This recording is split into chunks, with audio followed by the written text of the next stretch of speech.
The French author André Gide once said, "Art lives on constraint and dies of freedom."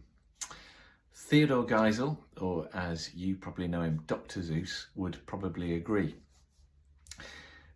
Theodore had a bet with a friend, and he bet his friend that he could write a more entertaining kids book than the Dick and Jane books, which were the readers in American elementary school at the time. The condition, or the constraint, was that he had to use only the 223 words that were on a young reader's list in America. On that list were the words cat and hat, and this is how The Cat in the Hat began. But as Dr Seuss, Theodore Geisel, progressed with the story, he found it increasingly difficult. There were words that he wanted to use which weren't on the list. One of those words was bird. It was nowhere to be found on the elementary reader list, so he appeared to hit a bit of a wall. And then he noticed that the word wing was on the list and the word thing. So instead of writing bird, he wrote wing thing.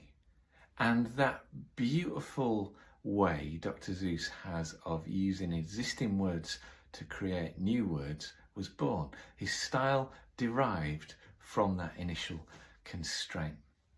And researchers have found again and again that the more constraints you give people, the more creative they become, and the fewer the constraints, the more conventional they are. So if you're struggling at the moment with a creative project, why not try and impose some tighter restrictions? Give yourself some constraints. Often it's only when we apply constraints that we can be truly free.